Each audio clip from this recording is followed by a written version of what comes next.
The events unfold in the lands of Asura, a world of gods and sorcerers. The interaction of technology and magic further advances the development of the continent. However, 1,000 years ago, strange demons appeared and destroyed the harmony of the continent. The war between demons and wizards quickly escalated, destroying this world. Only a century later, the ambassadors of God, with the help of magical elements, sealed the unearthly beings. After thousands of years, the seal has clearly weakened and a new catastrophe is approaching. The darkness is returning. In the last war, the gods helped seal the demons. For example, the god of the seas, who controls the elements of the seas. The beautiful goddess, who controlled the elements of nature, joined him. The god of heaven entered the fray with all his forces. The mysterious god of the earth element provided them with support. The god of the element of fire, together with his fire guard, openly entered into battles. The god of the hurricane element, with the support of his brothers, created unimaginable storms. The god who controlled the element of thunder also took part in the battles, but they all fell long ago. The main character of this story, Yahello, became the successor of the god of the sea elements, although the former Poseidon was fooled. However, Yahello hid his power from others in order to study peacefully at the Asura Academy. But all this time he was not alone. A ghost named Shields actively helped him deal with the various problems that came to his door. The guy, surprisingly, had a lot of problems. For example, he had to deal with an angry girl who controlled the violent elements. The blonde sent lightning and thunder at him, but Yahello managed to get out of this situation. On another such occasion, the boy ran into a young man who was also angry with Yahello for some reason. The guy controlled the element of fire and threatened the guy with death. Having encountered both a boy and a girl at the same time, Yahello was completely at a loss. He could only stand aside and prepare to attack. Enemies could control spirits in knightly armor. A moment came to Yahello's mind when he helped someone. At that moment he was clearly trying to help, but he could no longer remember his face exactly. Yahello created a sphere of water and addressed it, calling on it to respond to him. We are transported back in time. An owl sits on a tree branch in a dark forest and watches something intently. The bird silently soared into the sky. The night darkness was illuminated only by the bright full moon. The bird flew towards the large castle belonging to the Asura Academy. That night, Yahello did not sleep, but was in the library, collecting the books he needed. The guy picked up another book and quickly leafed through it. However, it was just another book that didn't suit him, so he threw it aside. Yahello looked through a huge number of books, but still couldn't find the one he needed. At some point, the guy came across a volume that was lying separately from the others. Yahello took it in his hands and turned it over, examining it from all sides. The boy ran his hand over the cover and realized that the book was sealed with magic. Yahello immediately realized that he was dealing with first-class magic, but he still decided to try to remove the seal. The guy raised his hand up, and at that very moment, thin streams of water began to flow around his fingers. The streams crossed each other and formed a sea seal. The guy quickly ran his hand across the cover in a crisscross pattern, trying to remove the seal. Thicker streams surrounded the book and began to dance around it in a kind of dance. However, the seal did not give in and sent an electric shock through the water. Feeling pain, Yahello removed his hand from the book, realizing that he would not be able to remove the seal. However, after some time, the guy noticed that the seal gradually began to dissipate. Through the subtle streams of energy, Yahello saw a drawing surrounded by ancient symbols. The boy looked at the book in surprise and did not understand how it could have ended up in school. Lost in his thoughts, the boy didn't notice how a hand reached out from behind him. Ghost shields touched the guy, thereby scaring him. Out of fear, Yahello even dropped the book and shouted at the girl not to appear so unexpectedly. Shields ignored his comment, and then the guy asked why she wasn't blowing wind outside. The girl replied that the guy stood in the same place all the time, so she got tired of waiting.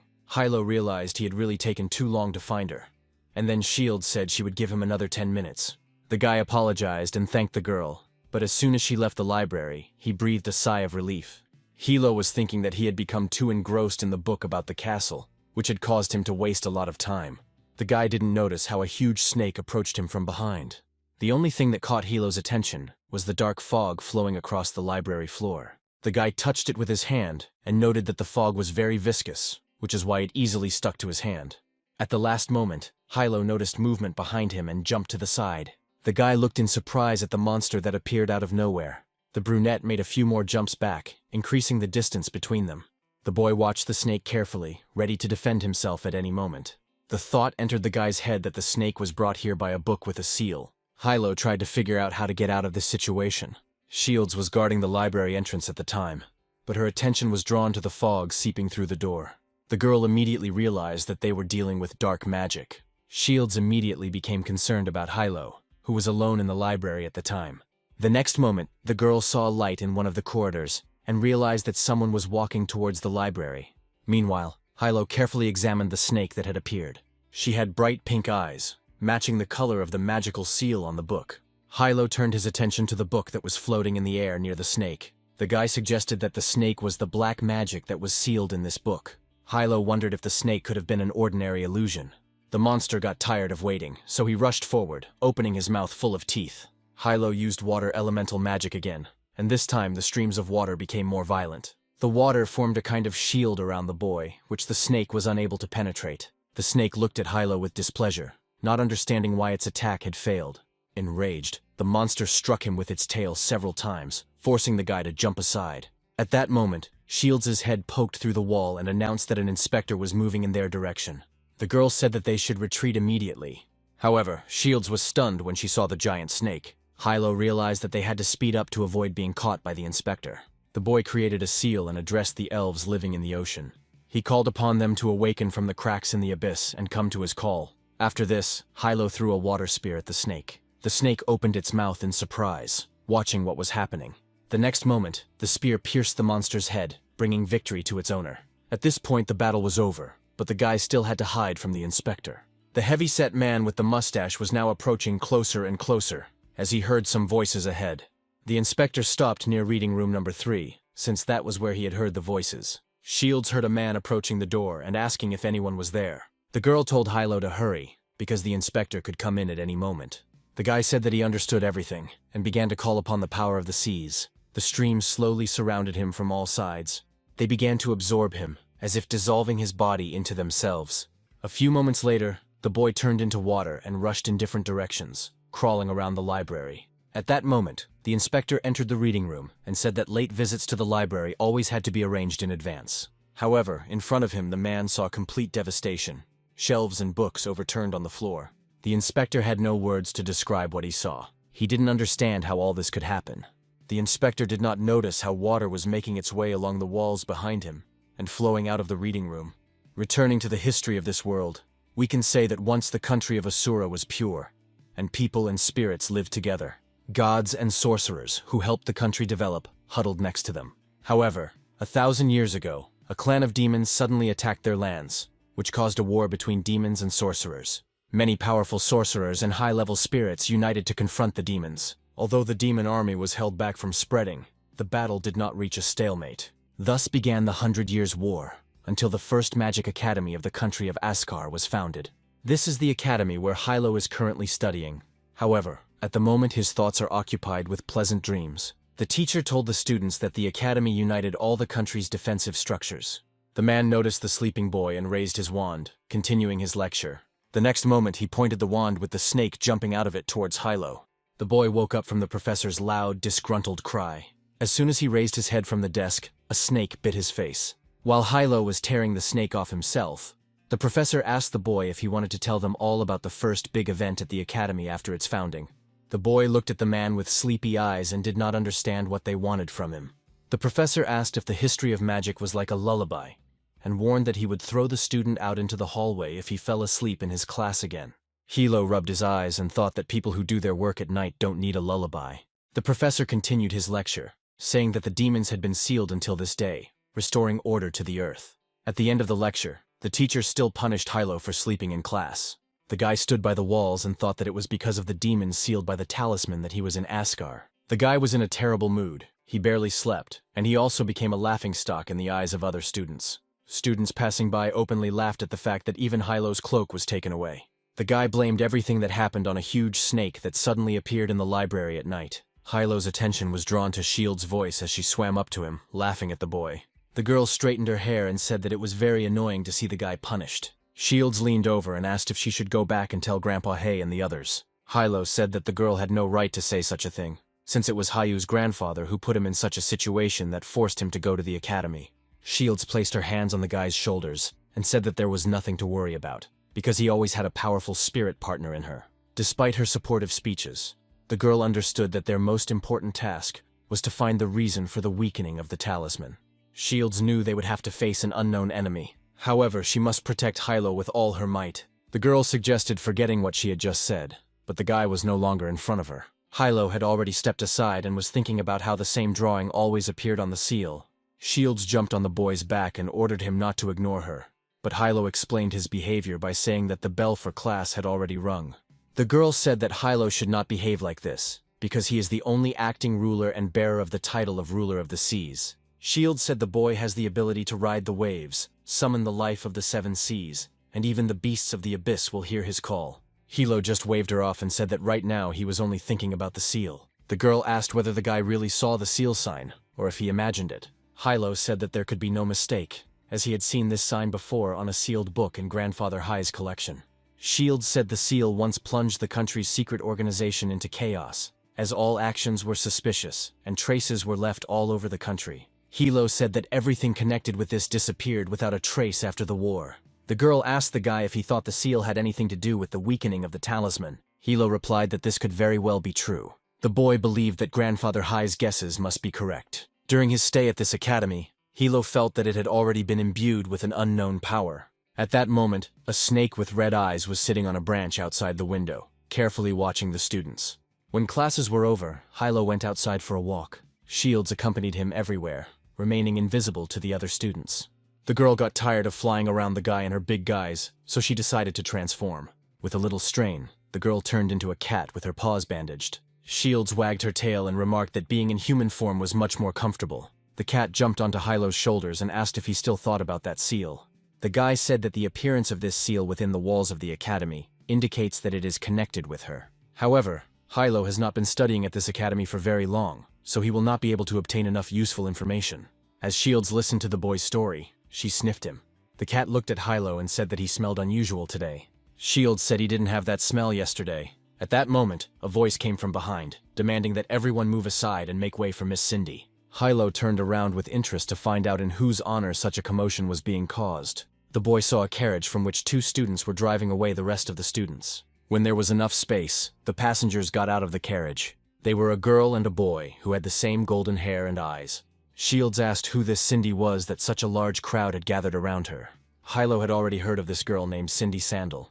The guy said that she is a member of the student council of Asura Academy. Cindy was none other than the vice president. The girl walked ahead of everyone and, approaching the main entrance to the academy, stopped. Cindy looked up at the huge building. The sharp peaks of the palace seemed to pierce the sky itself. For a while, the girl froze in front of the entrance, and no one dared to distract her. It seemed as if the girl was angry. Cindy clenched her fists tightly, attracting the attention of her golden-haired companion, Victor. However, in her heart, the girl was happy that she would finally be able to meet her little sister.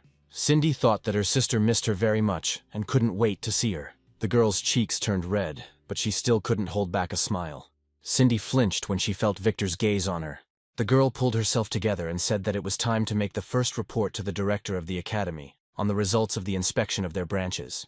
Cindy looked at the tower where the director should have been, and thought that this old man must have leaked some unnecessary information, which almost led to the failure of their mission. The girl thought that if it weren't for her sister, she would have skinned the director and fed him to the animals long ago. Suddenly, Cindy was distracted by a strange smell. The girl looked around the crowd of students surrounding her, and determined which direction the smell was coming from. However, Yahello had already lost interest and began to move away from the crowd. Shields suggested the guy try to get closer to the vice president to get more information. The cat advised the boy to fake his identity and infiltrate the student council. Yahello immediately dismissed the idea, saying that the council members were always in public, and Grandpa Hai had told them to keep a low profile. The guy reminded them that in a sense they had violated the law on boundaries that had been established after the Great Demon War. All gods and spirits were forced to sign a treaty that prohibited them from leaving their historical lands. Yahello was a man who became a god, so this created an accidental hole in the system. Yahello didn't notice that Cindy had been looking for him in the crowd all this time, and had now caught up with him, demanding that he stop. The guy stopped and asked in surprise if the girl was talking to him. Cindy came closer, causing Shields to hide behind Yahello's shoulder in fear. The blonde sniffed the guy carefully. Cindy realized that there was no mistake, and that this strange smell was coming from this particular student. The girl asked if the guy was new to the academy. Yahello stuttered and answered in the affirmative. Cindy looked the guy over carefully for a while, making him feel uncomfortable. The girl walked towards the entrance and told Yahello to follow her into the meeting room. The guy wanted to ask why he should do this, but Cindy beat him to it. saying that he couldn't refuse. Meanwhile, in the demonic space, the demons were playing chess. Coiled around one of them was the snake that had previously watched over Yahello. For a while, the space was filled only with the sound of figures hitting the field. The snake crawled up to the cloaked demon's face and whispered something in his ear.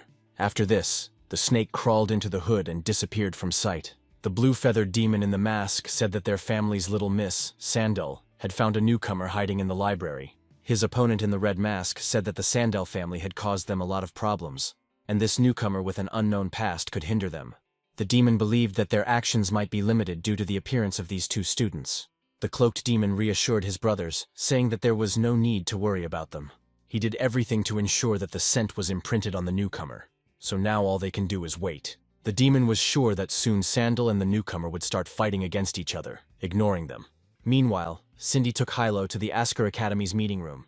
The girl, while still on the street, sensed the aura of the seal emanating from the guy, so she suspected that he might be somehow connected with demons. Now, Cindy wanted to know if the guy had come into contact with the seal.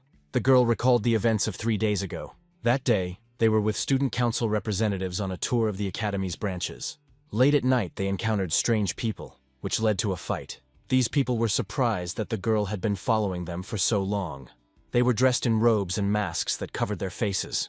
The two were clearly up to no good, so Cindy chased them. 2 unknown individuals climbed the high tower of the academy's branch to increase the distance between them and the girl. Cindy was clearly angry as the lightning continued to surround her, lighting up the night with bright flashes. The strangers asked if their little journey had really disturbed Mrs. Sandal. The girl looked at them angrily and said that they talked too much. At that moment, a large chain, glowing with golden light and surrounded by lightning, burst out of the smokescreen. The chain rushed towards the strangers, intending to wrap itself around them. However, one of the opponents waved his hand, repelling the chain with dark streams of energy. The chain retreated a little, but soon rushed forward again with great force. Cindy just smiled at this. The chain surrounded the dark barrier, trapping the unknown in the center of their own shelter. However, this only caused laughter from the enemy. One of them looked towards the owner of the chains and said that things were only getting more interesting. The chains came from the man who had been sitting in the shadows until now, surrounded by dust from Cindy's attack. It turned out to be Victor, accompanying Miss Sandal. The strangers said that Mrs. Sandal rarely honored anyone with her presence, but they must still take their leave. The girl clearly didn't like this. She said that they couldn't just leave and ordered Victor to act. The boy pulled the chain harder, causing the lightning to flow through it with greater force. However, the enemy's dark barrier held back the lightning. The masked strangers said goodbye. After this, an explosion occurred, after which the dark barrier disappeared and the chains closed. After a few moments, it became clear that the opponents had disappeared. Victor looked at Cindy and wanted to say something to her. However, the girl said that none of this mattered, because the most important thing was that they were able to stop them. After that, the guy and the girl returned to the main academy, and at that moment, Cindy called Yahello for a talk. The girl was alarmed by the fact that the seal had already penetrated some of the students during her absence. Cindy closed the curtains and asked the student's name. After this, the girl sat down on the sofa with a mug of tea and asked about the purpose of Yahello's visit to the academy. The boy was worried that his identity might be revealed. Yahello decided to play dumb and said that he came to the academy to practice his magic because there were many more opportunities here. Cindy put the cup on the table and said that the guy, of course, would not tell her everything honestly. The girl turned her gaze to her companion and ordered him to act. Victor moved away from the door where he had been standing all this time. Yahello noticed him the moment the boy snapped his fingers. The next moment, the room was filled with lightning, and a pentagram formed on the floor. Yahello immediately realized that he was dealing with a high-level magical barrier, and the room was completely blocked. A stream of golden energy crossed the room. It came from Cindy's wand and spread throughout the room. After a few moments, streams of energy formed silhouettes next to the girl. Cindy said that since the guy was not going to tell the truth, she would ask him to die. This concentration of energy caused thunderclouds to form over the academy. This caught the attention of a girl with green hair who saw it from the window and immediately realized that Cindy was involved. At that moment, a student burst into the room of the girl, who turned out to be the chairwoman, and said that they had a problem. The girl reported that Ms. Sandal was bullying a new student. The chairwoman put the books aside and said that she already knew everything. She looked at the sky, which was filled with storm clouds. At that moment, the golden knights created by Cindy began to attack Yahello. They struck one blow after another. Yahello had to dodge, as he had no other way to escape. Having dodged another blow, the boy noticed another knight approaching from behind. This time, Yahello also managed to avoid the collision. The guy rested his hand on the floor and turned around. He kicked one of the knights in the head. The enemy flew to the side and dropped the spear from his hands. Yahello shouted at Cindy that they shouldn't go that far. However, the girl did not listen to him and raised the knight again. He jumped out from the dusty curtain, preparing to strike again. The guy understood that this could not go on any longer. He called upon the power of water, which flowed from him to the knight in a thin stream. As soon as the stream reached the enemy, it strengthened and tied up the knight. Yahello rose to his feet and turned to Cindy, asking what she wanted from him. The guy was able to seize the moment and get the stick. Cindy only said that Yahello had hidden potential that she only just realized. The guy said that if things continued like this, he would be forced to go and sort things out with the professor. However, at that moment, Victor seized the opportunity and attacked Yahello from behind. The guy didn't have time to dodge, so he flew into the wall. The force of the impact created a large hole in the wall. Cindy realized that at the last moment, Yahello managed to create a magical barrier. The girl realized that the guy had managed to avoid fatal injuries. Meanwhile, Yahello came to his senses and climbed out of the hole in the wall. The guy leaned his hand on his knee and wiped the blood from his face. Yahello looked at his palm, stained with blood. The guy understood that the water barrier he used could cause harm to himself. Yahello noticed that the room began to fill with electric discharges again. The guy didn't understand what he should do in this situation. In front of him were Victor and Cindy, who apparently were going to kill him. Yahello injured his hand from Victor's blow, so he could no longer hold the wand. Cindy said she would give the guy one last chance to tell everything honestly. The girl asked what plans Asura had. Yahello knew he couldn't escape from behind the barrier, but by using his abilities, he risked exposing himself. However, if he does not use his powers, then he will simply be destroyed. Having received no answer from Yahello, Cindy gave the order to Victor. The guy was standing next to the girl just a second ago, but after her order he disappeared. He appeared near Yahello and was preparing to strike. Victor summoned his chains, which immediately wrapped around his hands like snakes. The boy pointed 4 chains towards Yahello, intending to shackle him. At that moment, one of the knights moved towards Yahello. The guy understood that if he didn't use his power now, he wouldn't need it later. Yahello concentrated on his sealed power. A moment later, the seal was broken. The force allowed Yahello to move quickly and strike. The collision caused the knight's axe to split into pieces. Yahello used the mark of envy called Leviathan on his target. At that very moment, the knight was absorbed by energy and began to dissolve. This time Cindy tensed, realizing how close Yahello had gotten to them. Victor didn't have time to notice how the guy approached him from behind. However, feeling threatened, the guy turned around. At the last moment, Victor managed to conjure chains that held back Yahello's attack. The chains firmly bound the water staff, which the enemy now wielded. Meanwhile, Yahello waved his hand and grabbed the other end of the staff. The guy disconnected it and grabbed it like a dagger. Yahello hit Victor with a backhand before he realized what had happened. The blonde flew to the side, breaking the floor. This time, Yahello called for a second-level release. Cindy looked at Victor and asked if he was okay. The guy, barely able to contain himself because of the pain, replied that he was fine. Cindy looked at Yahello, realizing that he had been hiding his power, which was now causing them serious problems. The girl called the remaining 2 knights to action. They rushed into the attack without hesitation. However, Yahello slipped between them, causing them to turn around. Once behind them, the guy turned around sharply. He stabbed one of the knights in the back of the head with his dagger. While the Leviathan mark was eliminating the enemy, the second knight snuck up behind Yahello. He prepared to pierce the guy with his sword. However, at the very last moment, Yahello noticed him. The streams of water stopped the knight at that very moment. Cindy knew they were going to lose at this rate, so she decided to take radical action. She raised her wand and called upon the mountains and peaks to act at her command, according to the ancient treaty. Cindy commanded thunder and lightning to come to her call. The room seemed to be plunged into complete darkness, illuminated only by discharges of ball lightning. Yahello stepped back a little and prepared to defend himself. Cindy gave the order and a dozen ball lightning bolts rushed towards the guy. They flew past the blonde like shooting stars, leaving behind glowing tails. However, at that moment the forces of nature intervened and filled the room. The chairwoman entered the room and ordered everyone to stop immediately. Leon accused Yahello from all sides, protecting him from ball lightning. The guy heard a voice but didn't see the source, so he started looking around. The sealed door began to glow, attracting his attention. A few moments later, a girl emerged from this light. It was Julia Warist, the chairwoman of Asura Academy. Cindy almost called the girl sister, but then corrected herself, thinking about what brought Julia here. The blonde understood that the chairman should be distracted because she should not find out about everything. Julia didn't buy Cindy's sweet talk and asked why she was picking on the new kids again. The blonde lowered her head and said that she was not bullying Yahello, but just wanted to test how strong he was. Julia looked at Cindy carefully, knowing full well that this was not the main reason for the attack on Yahello. The chairwoman turned to the guy and apologized for the vice president's actions.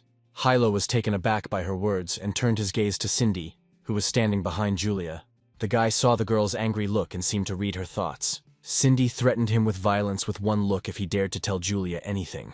When the blonde looked away, Yahello decided that first of all, he should get out of here as quickly as possible. The guy said that nothing bad had happened and asked if he could go. Julia answered positively and asked Yahello to follow her. Finally, the chairwoman turned to Cindy and said that they were leaving. The blonde didn't dare object and simply watched the guy go. Victor approached Cindy and asked if they were really going to let Yahello go that easily. The girl smiled in response to his words. She said they couldn't allow that. Cindy walked towards the window and said that first they needed to talk to the director of the academy. On the way, she suggested talking about the new guy. Cindy abruptly changed the subject and said that Julia looked beautiful today. As Yahello followed Julia down the hallway, Shields appeared from behind the window. The cat jumped on the boy's shoulder and asked why he looked so beaten.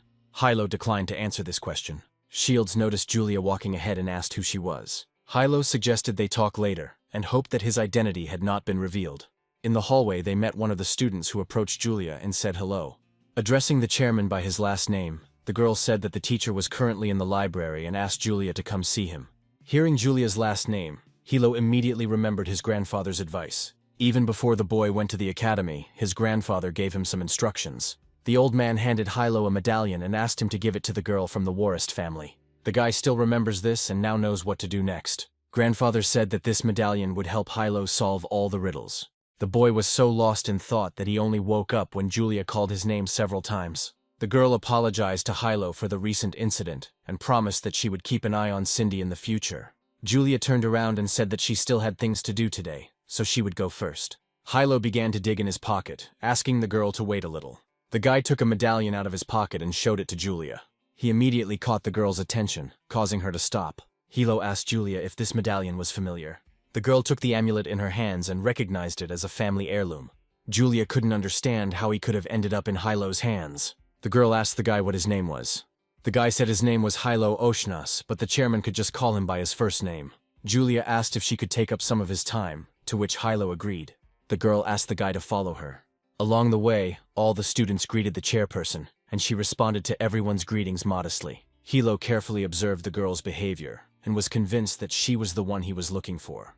Every student was glad to see the girl, but the young guys were embarrassed in front of her. Yahello decided to act according to the situation. Shields said all students, regardless of status, love the president. Yahello couldn't help but agree with this, because even Sandal treated Julia very well, despite her character.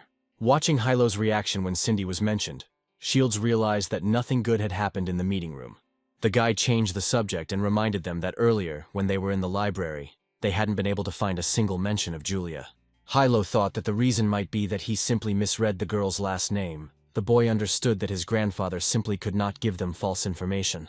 At that moment, their conversation was interrupted by Julia's voice, who said that they had arrived. The girl pointed to the door and invited Yahello to come inside. The guy found himself in a bright office filled with dark sofas and bookcases. Julia invited the guy to sit down, after which she poured him some tea. The chairwoman sat down opposite the guy and addressed him. The girl asked Yahello to tell her about the amulet he had given her. Julia was interested in how he came into Yahello's hands. Yahello's grandfather was a sea lord, but Yahello's interaction with people on the mainland is a violation of the border agreement. This is why the guy must keep his real identity a secret. Yahello tried to come up with an answer, and said that the elder gave him this amulet. It was clear from Julia's look that she didn't believe him. The girl clutched the medallion and pressed it to her chest, pretending to believe Yahello. However, the guy felt that the atmosphere between them had changed. Yahello decided to say that the elder recommended showing this amulet in case the help of Ms. Warist was needed. Julia said it was a relic from her family that was given to certain people so that they could turn to their family for help at any time. Shields thought that Grandpa High wasn't the only one who had this medallion. However, the ghost could not shake the feeling that Julia was hiding something from them.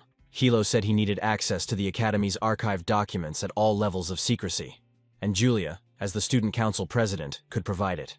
The girl thought about his request and asked why the guy needed it. Yahello said that he wanted to find one thing, but did not intend anything bad, hoping that the girl would trust the owner of the medallion.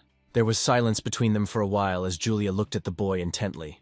Then the girl nodded her head and said that she could provide access, but only on one condition. Meanwhile, Cindy went to the director of the academy to submit a report. An old man, resembling a spirit, with long white hair, sat in a chair and listened to the girl's report.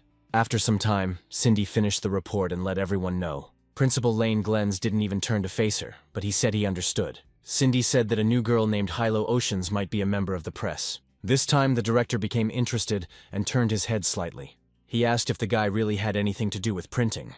Cindy thought for a moment, then said she was 90% sure of it. The director ordered the girl to leave it, and was about to say something about Yahello, but stopped. After thinking for a while, the old man told Cindy to do as she wanted. The girl said that she understood everything, after which she announced that she was going to leave. Cindy reached for the door handles and said there was something else bothering her. The girl warned that she would continue to pursue members of the press, and therefore hoped that the director would remember their deal. Cindy asked for more attention to be paid regarding the whereabouts of the chairman of the Warist family. After this, the girl left the director's office, surprising Victor with how little time it took. Cindy was wary of the director's strange attitude towards the newcomer. However, the girl decided to leave this for later and was about to leave. Finally, she ordered Victor to call Leo and Sig. Meanwhile, the director in his office was thinking that Cindy was too young to bear the hatred of the previous generation. At that moment, he noticed that the room began to fill with dark energy. In the shadow of the office, the energy coalesced into one, creating the image of a person. The director reacted calmly to this, as if he were expecting a guest to arrive. The dark spirit greeted the old man, remaining in the shadows. The director turned his cold blue eyes to the spirit and asked if everything was ready for their next steps. A mask appeared from the shadows, and its owner said that they were all set. The director told them to stick to the original plan.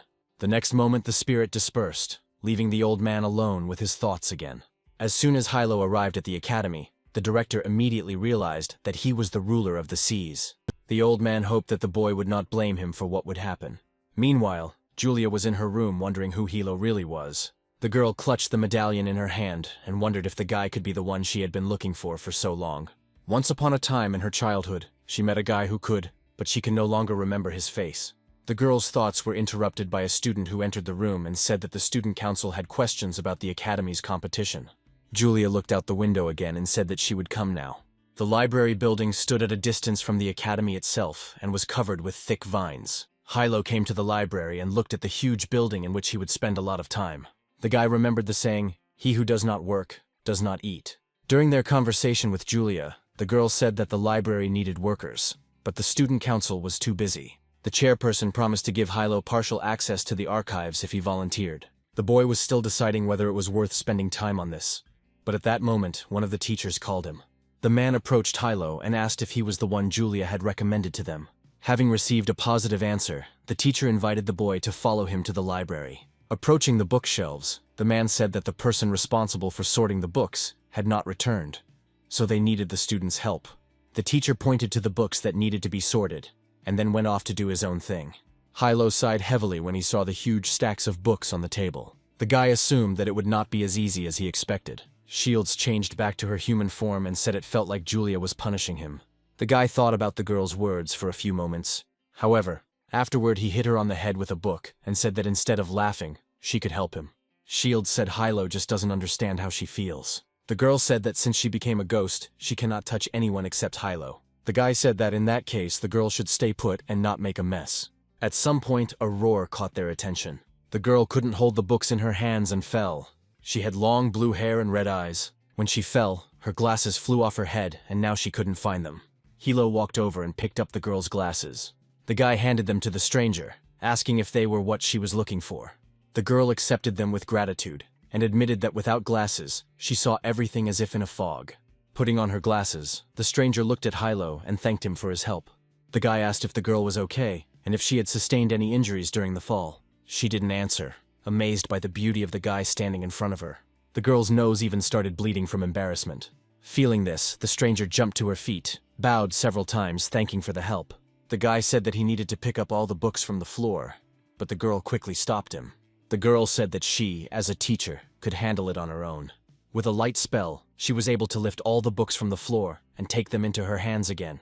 The teacher said that the boy didn't need to worry about it and should focus on his work. Shields and Yahello watched the strange teacher for a while. As the boy was about to continue sorting books, he kicked something on the floor.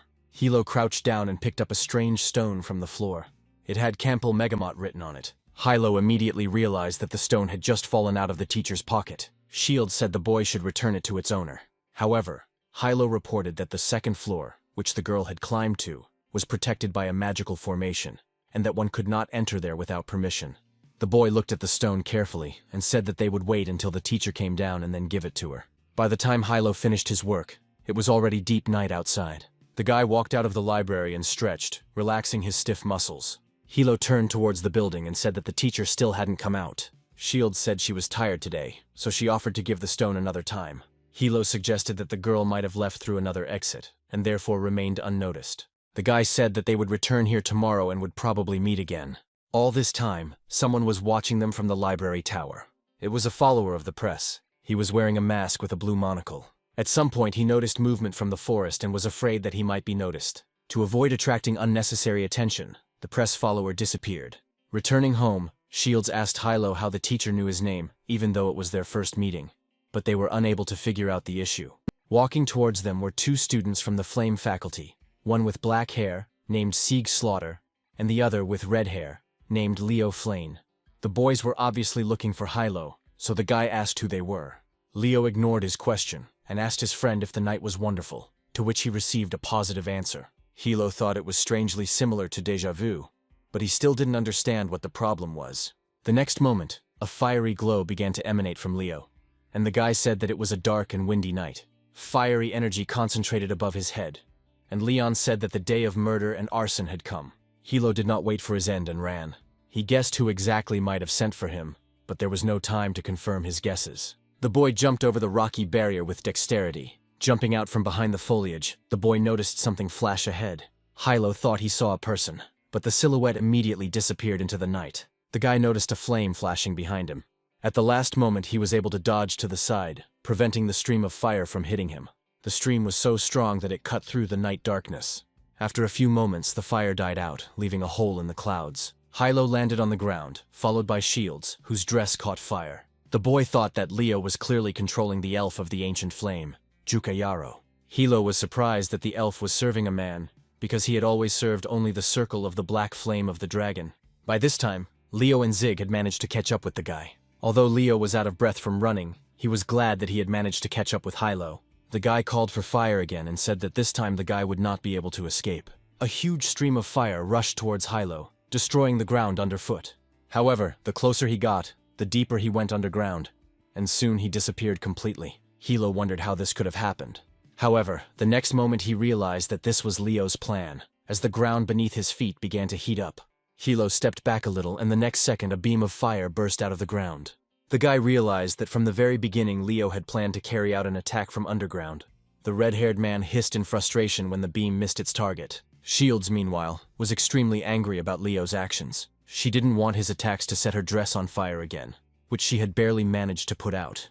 The girl flew up to Yahello and asked him to give her a chance to teach Leo a lesson, but the guy told her to hide. Yahello wanted to avoid all the trouble, but Leo and Zig wouldn't let him go, so it was time to fight. However, at that moment, Shields was in his way, hanging on to him. The guy told her to hide again, but she stubbornly did not want to let him go.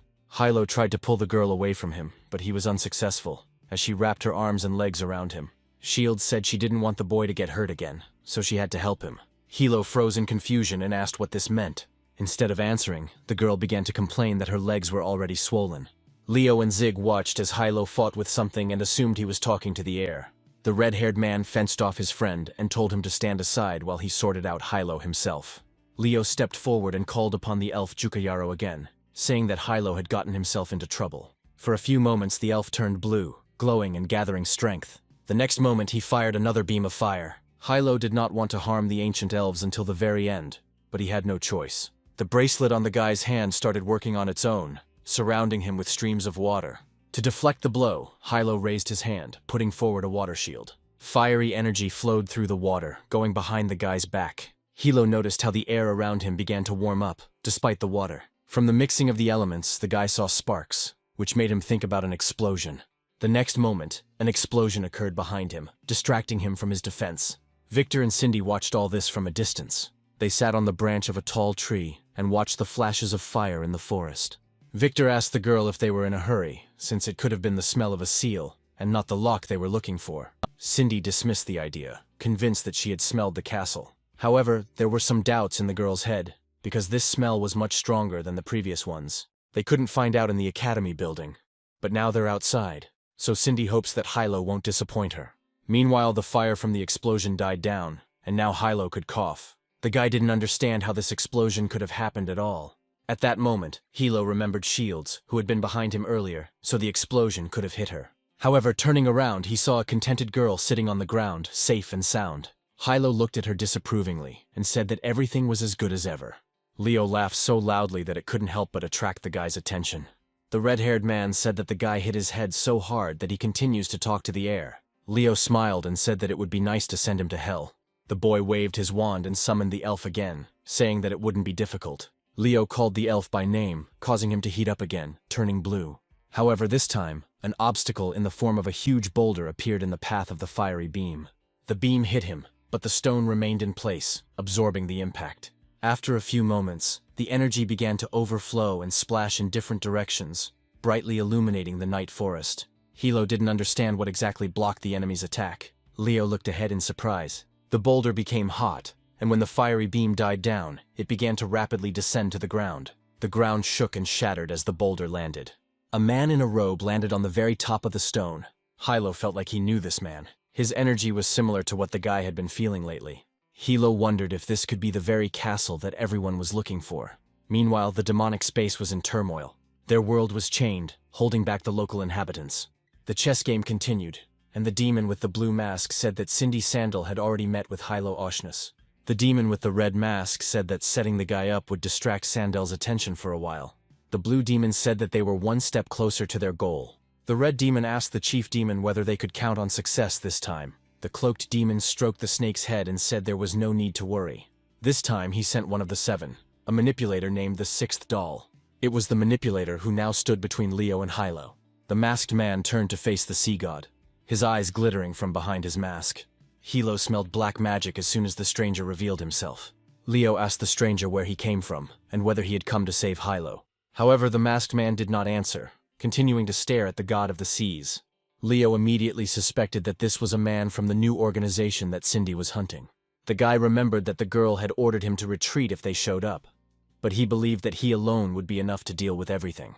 Seeing Leo attack, the stranger responded with a stream of water. Flame and water collided, not letting each other through. However, instead of the expected evaporation, the streams broke up. At that moment, there was another explosion. Yahello watched this from the sidelines and didn't understand why this happened again. The masked man said that water obtained through magic does not boil even when heated very quickly. The stranger said that if you add a little dust to a fire, it will create an explosion, which is a combination of fire and earth magic. Leo realized that his plan had been seen through and said that it was very clever. Only Yahello could not understand what was being said.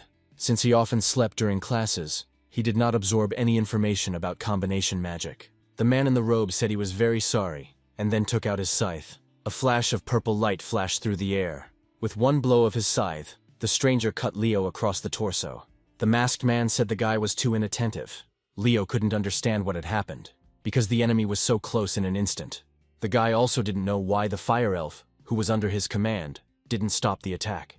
Leo saw the blood and the laughing mask of his enemy, and panic began to overwhelm him. He felt like he was suffocating and couldn't figure out what to do next. The guy screamed so loudly that his own ears became blocked. However, all this was happening only in his head. Zig was hiding behind one of the trees and saw that Leo couldn't move, but the black fog made it impossible to understand the reason. An image of a dragon appeared in the boy's head and said something to him. Zig moved towards his friend as if under a spell. Swiftly approaching Leo, the guy asked what happened to him. Zig shook the guy by the shoulders, but he remained motionless, as if he didn't notice anything around him. Leo's eyes were staring into space, as if his soul had left his body. The masked man said that Zig's actions were useless, since the guy wouldn't hear him anyway, no matter how loud he shouted. The stranger said that only he could awaken Leo from the illusions of the black fog. However, Zig was of interest to the masked man, as he had been in the black fog from the very beginning, but was still conscious. The young man demanded that the stranger return Leo immediately. Zig was clearly frightened by what was happening, but tried to threaten. The stranger put his hand forward and said that the guy was too noisy. Hundreds of dark threads burst from his palm and rushed towards Zig. They wrapped tightly around the boy's neck, lifting him off the ground. The masked man thanked Zig for coming back so he wouldn't have to hunt him all over the forest. The guy tried to free himself from the threads, but he couldn't do it. With the last of his strength, Zig demanded that his friend be released. The stranger asked if this was really what he would say at last. The masked man laughed and then said goodbye to the guy, intending to kill him. However, something quickly approached from the side and cut off the threads along with the hand of the man in the mask. The stranger was surprised and did not understand how this happened. Yahello stopped standing on the sidelines and rushed into battle, materializing his sword. The guy demanded that Zig and Leo be released. When the threads disappeared, Zig fell to the ground. The guy looked in shock at Yahello, who stood up for them. The stranger's severed hand fell to the ground. The masked man jumped away from Yahello to avoid another attack. The stranger clutched his shoulder and looked at his severed hand. The masked man addressed Yahello with a shaking voice. The guy stood in place, ready to join the fight at any moment. The stranger became very angry and screamed at the top of his voice. The cry caught the attention of Cindy and Victor, who could only see the glow of energy in the forest. The girl said it was time to join. Cindy jumped out of the tree and Victor followed her. The girl thought that Leo and Zig should have retreated as she ordered them, but this did not happen. Cindy had a bad feeling about this. Rushing towards the battle, the girl hoped that Zig and Leo would not cause her any unnecessary trouble. Meanwhile, the masked man praised Yahello for not only being able to get through the black fog, but also taking advantage of the opportunity to wound him. The stranger said that the guy was really too annoying. The masked man summoned the severed hand to himself and said that their plan was to keep Yahello alive for a while. The hand, driven by threads of dark energy, returned to its place, and the stranger noted that the guy could create big problems for them. That's why the masked man decided to make his own decision that Yahello needed to be gotten rid of. Yahello noticed a Triskelion pattern on his arm. The guy asked if the stranger was the castle that everyone was looking for. The stranger said that she considered the existence of the castle a continental secret, and that one would need to have enormous power to know about it. The masked man decided to drop the question of Yahello's origins and asked why the boy was helping Leo and Zig, who had attacked him. The guy replied that it didn't matter. Yahello glanced briefly at Zig, who was dragging the unconscious Leo into the forest. The guy assumed that these two were related to the ancient flame. Zig's eye was glowing, and a voice in his head suggested that Cindy might have given them the wrong information about Yahello. Earlier that day, the blonde ordered Leo and Zig to attack Yahello outside the academy and lure out his accomplice. The red-haired man was not happy with being entrusted with such boring things, but he still agreed. Before the guys left Cindy's office, the girl asked Zig to stay. The blonde asked if the guy would let her talk to the one inside him. They both understood that they were talking about the black fire dragon Raikunila. Returning to the events of that night, Zig's body is currently controlled by a dragon that Cindy asked to protect the boys. However, Raikunil could not shake off the feeling that he knew Yahello.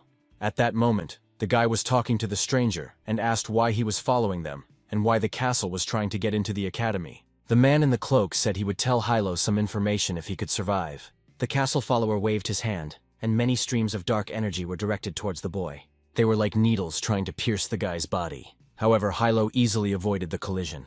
The threads became even thinner and changed their direction. Yahello understood that the faster he moved, the more the castle follower got angry. The guy struck the threads only once and they recoiled from him in different directions. For a few moments the attack stopped, causing Yahello to become wary. The guy quickly noticed the movement behind him and jumped to the side. Yahello thought that these black threads could immediately predict his attacks. However, he immediately dismissed this idea, because then they could act preemptively. So the question remained as to what kind of magic his opponent was using. Yahello understood that the enemy was controlling the threads from afar. However, the castle follower showed no signs of control, and there were no traces of magic. The confusion on Yahello's face made the stranger laugh. He laughed at the boy's attempts to escape from the threads.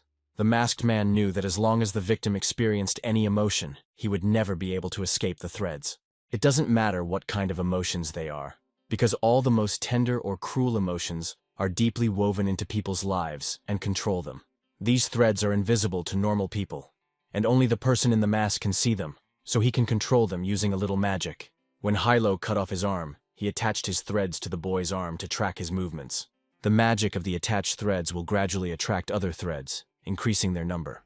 Their numbers will increase until Yahello is completely under his control. Yahello noticed that the threads were not calming down, and thought that this fight might never end if things continued like this. The guy decided that since he couldn't attack these threads, he would simply ignore them. Yahello dodged the threads heading towards him and rushed forward. The threads slashed across the ground and rushed after the guy. Yahello decided to ignore the threads and focus on the caster. The guy quickly approached the masked man and was about to strike. However, the castle follower stood still, as if he had no intention of repelling the attack. In an instant, a wall of threads appeared between them. Yahello struck, but was unable to penetrate them and reach the enemy. While he was distracted by the blow, the threads that had been pursuing him appeared in front of him and curved. They hit Yahello in the stomach, pushing him back. The boy thrust his sword into the ground to stop. The masked man remained motionless the entire time. When Yahello managed to stop, he decided to catch his breath. The guy couldn't get close to the enemy, so first he had to figure out how to deal with the threads. Yahello's power was limited after the release of their relic, which greatly irritated him.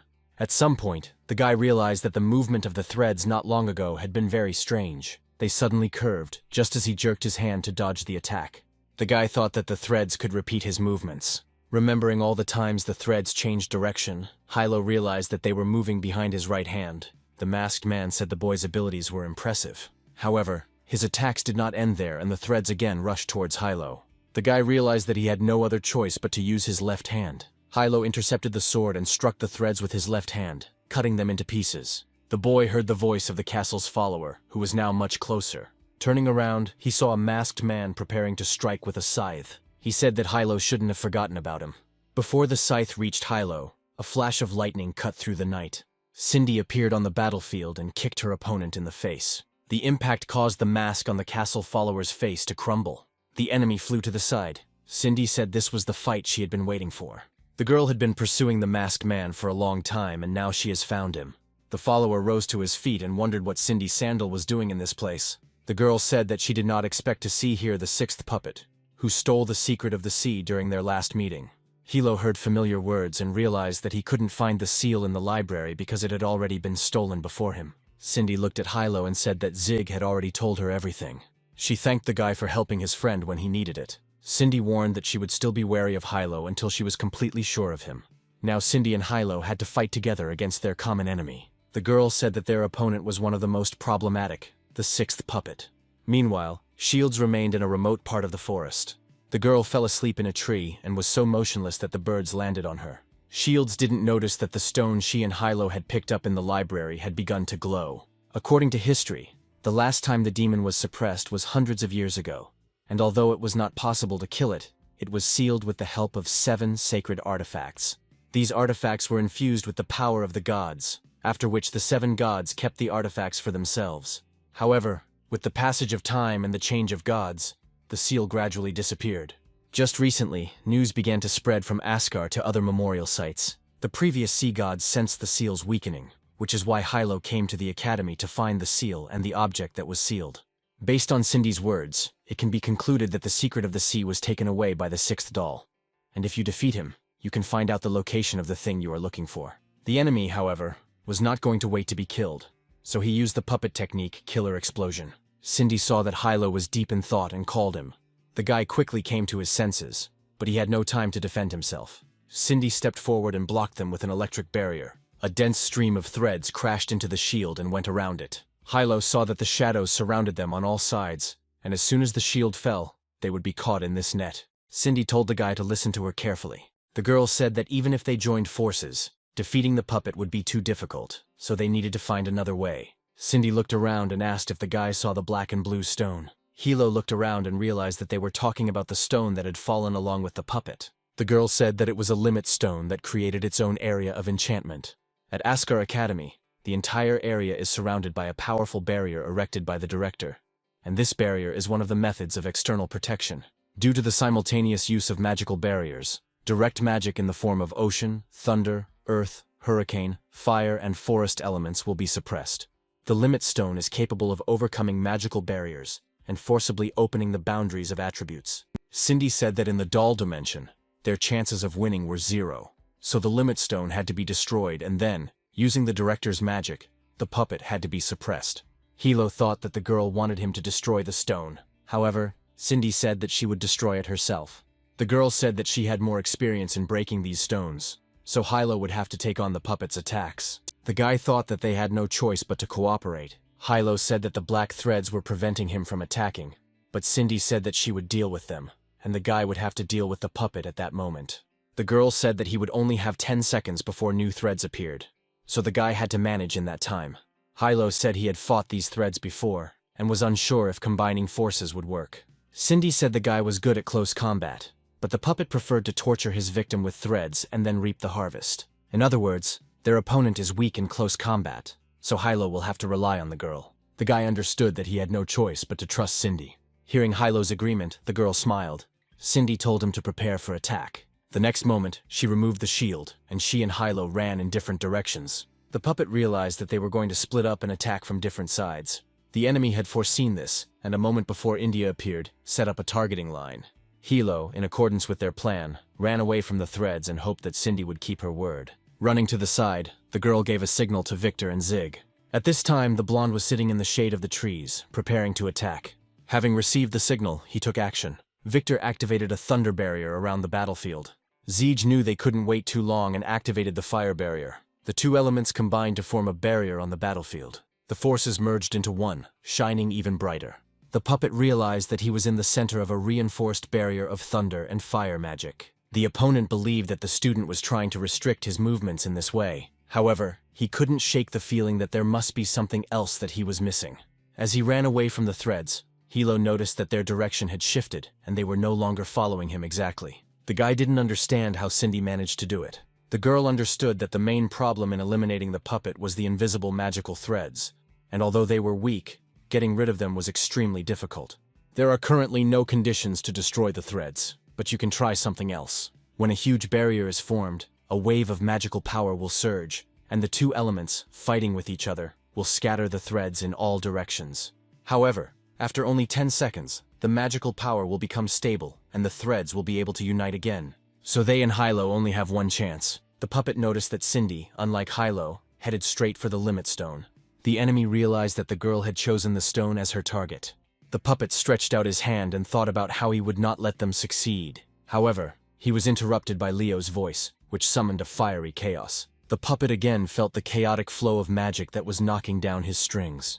Once outside the black fog, Leo gradually came to his senses and began to help Victor and Zig build the barrier. The guy was very exhausted, but he couldn't help but help his friends. Cindy noticed his efforts and praised Leo. Taking advantage of the puppet's hesitation, the girl summoned the Thunder Universe. The clouds parted and a powerful bolt of lightning pierced the limit stone. The stone crumbled from the impact. Gradually, no trace remained of the stone, as if it had dissolved into thin air, turning into dust. The puppet's strings faltered and thinned. The enemy felt these vibrations, but did not understand where they were coming from. At that moment, his consciousness was carried away by threads to the Academy Castle.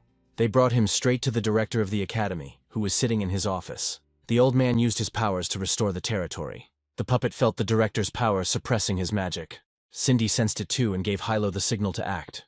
At that moment, the guy tightly gripped the sword in his hands and addressed the souls living in the ocean. He called upon them to awaken from the cracks in the abyss and appear before him. It was his order, in the name of the sea god. Yahello realized that he was getting closer to his goal, and now all that remained was to take the seal from the puppet. Cindy gave the guy a signal and he rushed forward.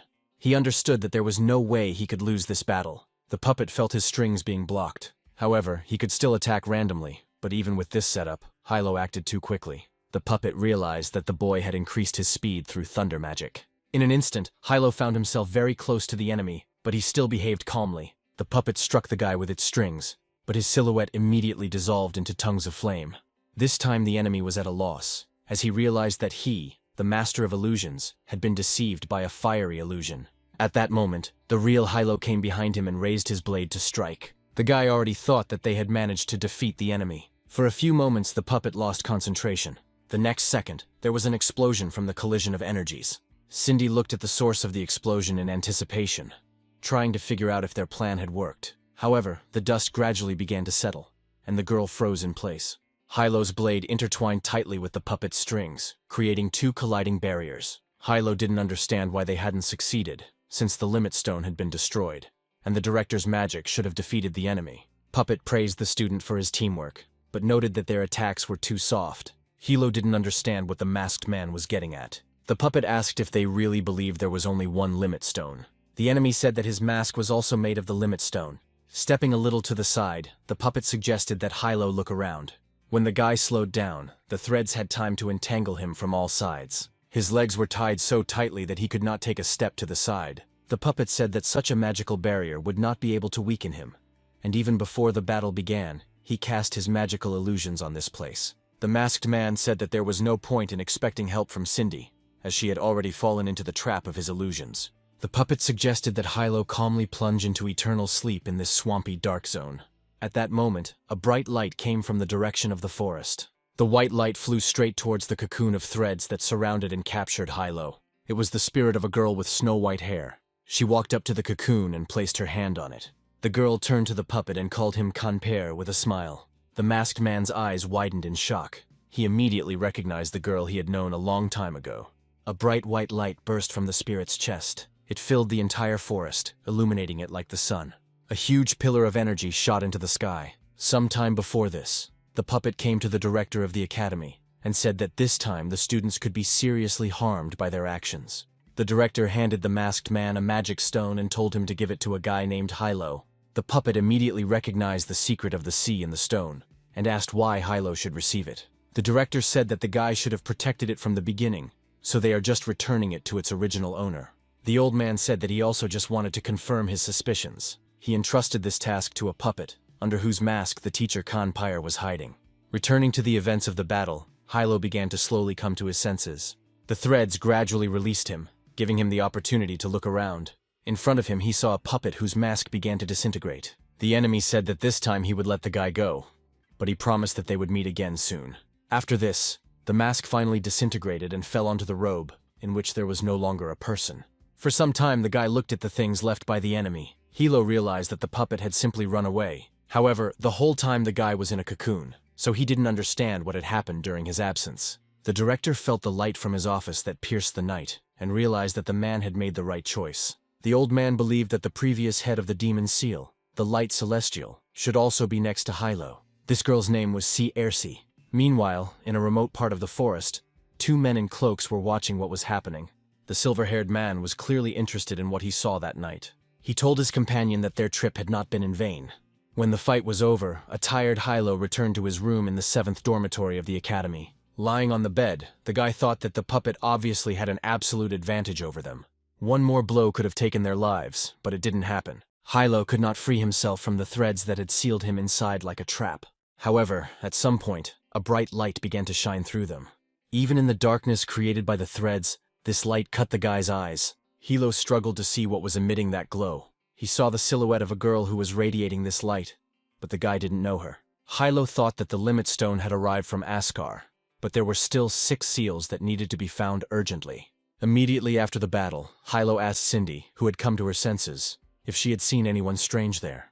The girl examined the crumbled puppet mask and said that before the battle began, a magical barrier was installed through which no one could get through.